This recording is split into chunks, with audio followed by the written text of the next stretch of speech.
Jangan lupa tonton, subscribe, like, and share.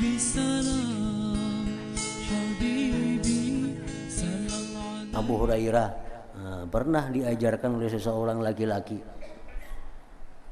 Ujar laki-laki itu, wahai Abu Hurairah, kalau engkau hendak aman guring dari gangguan syaitan, kalau ikan guring hendak dipelihara oleh Allah, baca sebelum guring ayatul kursi. Ikan selamat dari syaitan. Habis itu Abu Hurairah berpisah dengan laki-laki itu, datang kepada Nabi. Ujar Abu Hurairah, wahai Rasulullah, ulun tadi bertamu orang tu madahkan kalaunya hendak guring itu selamat dari syaitan, baca Allahula ayat kursi. Nah, ya Nabi bujur tuh, itu bujur. Kalau kita hendak selamat, hendak guring dan diganggunya syaitan, baca ayat kursi. Kamu tahu lah Nabi yang madahkan tuh siapa? Iya, syaitannya orangnya yang madahkan itu. Dan sekarangnya jujur, nya bujur. Nah, jadi syaitan tuh mau juga jujur, cuma sedikit, kadang-kadang jujurnya. Ini syaitan seorang yang madahkan kalau hendak guring jangan ditamuinya, jangan ditindihinya, jangan diganggunya, baca ayat kursi sebelum guring. Dimimpikan An-Nasru Abadi di Makkah setelah wafatnya. Lalu ditanyakan kepadanya, apa yang diperbuat oleh Allah kepadamu? An-Nasru Abadi menjawab, saya dicela dengan celaan orang-orang yang mulia. Saya dicela, artinya begitu mati bertemu dengan Allah, aku dicela dengan celaan orang-orang yang mulia. Maksudnya celaan yang sedikit. Karena orang-orang mulia itu kalau mencela sedikit aja celaannya. Lain orang nang kada mulia mau bermamai mau. Nah, kalau orang mulia itu mencela sedikit. Nah, jadi istilah kata-katanya, saya dicela dengan celaan orang-orang yang mulia. Nah, artinya aku bertemu dengan Allah, Allah itu maha mulia, Allah ada mencela aku dengan celaan yang sedikit. Lalu saya dipanggil, wahai Abul Qasim An-Nasru Abadi, apakah setelah pertemuan perpisahan? Maka saya menjawab, tidak, wahai Tuhan yang maha agung.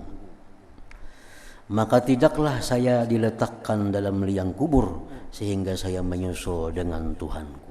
Artinya aku kada lawas dalam kubur itu, aku diangkat ke hadirat Allah Subhanahu wa taala, menduduki martabat yang tinggi. Nah, itu artinya, maksudnya. Utbatul Gulam bermimpi bertemu dengan bidadari dalam tidur dengan rupa yang cantik. Lalu bidadari itu berkata, wahai Utbah, engkau rindu, aku rindu kepadamu. Jadi bidadari ini rindu lawan Utbah. Utbahnya belum mati lagi. Aku rindu kepadamu, maka perhatikanlah, janganlah kamu berbuat dari amal, perbuatan akan sesuatu lalu menghalangi antaraku dan kamu. Aku rindu kepada engkau wahai Utbah, janganlah kau melakukan hal-hal yang membuat kita kada bisa bertemu. Maka Utbah berkata, saya talak dunia, talak 3 yang tidak rujuk bagiku kepadanya sehingga saya menjumpaimu.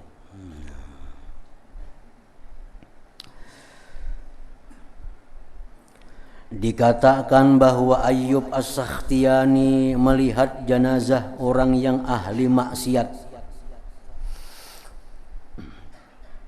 Lalu ia masuk ke ruang rumah agar ia tidak mensalatkan atasnya. Ada jenazah lewat di rumah Syekh Abu Ayyub As-Sakhtiyani, seorang waliullah. Melihat jenazah itu orangnya orang ahli maksiat, sidin masuk ke rumah. Dan anak umpat yang membayangakan.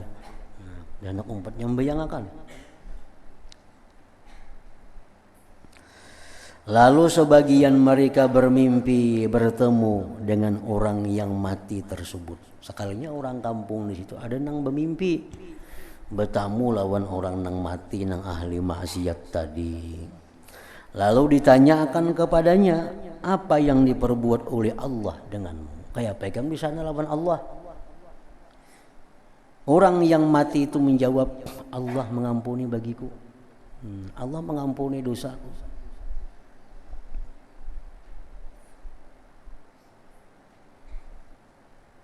Dan ia terus berkata, ujar nang mati tadi, bacakanlah kepada Ayub, sampaikan lawan tuan guru Abu Ayub tu lah, sampaikan.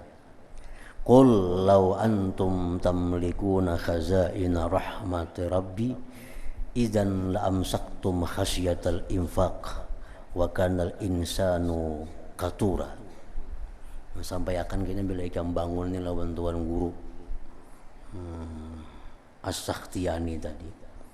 Sampaikan ini firman Allah, katakanlah kalau seandainya kamu menguasai perbendaharaan rahmatku, niscaya perbendaharaan itu kamu tahan karena takut membelanjakannya.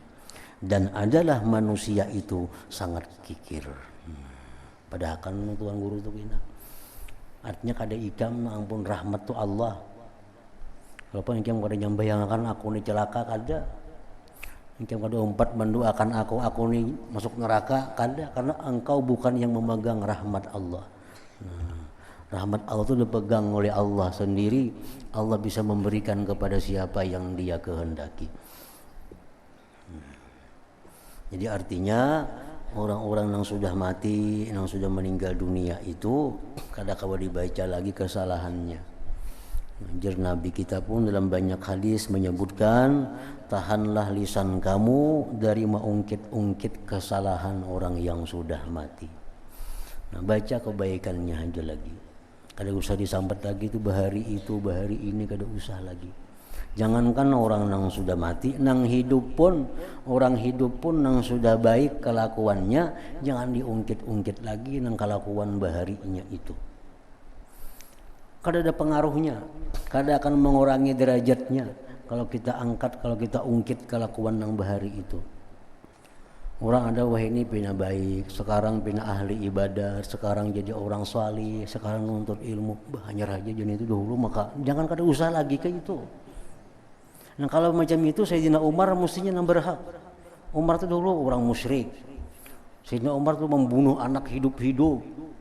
Sayyidina Umar memakan patung Tuhannya sendiri dimakan sidin. Nah kalau kita boleh membaca yang kada baik itu, mestinya Sayyidina Umar itu paling kada baik orang. Nah jadi orang yang sudah tobat dari segala dosa itu ditutup dosanya, kada usah diangkat lagi. Apalagi orangnya mati, apalagi sudah mati. Nah, jangan lupa tonton, subscribe, like, and share.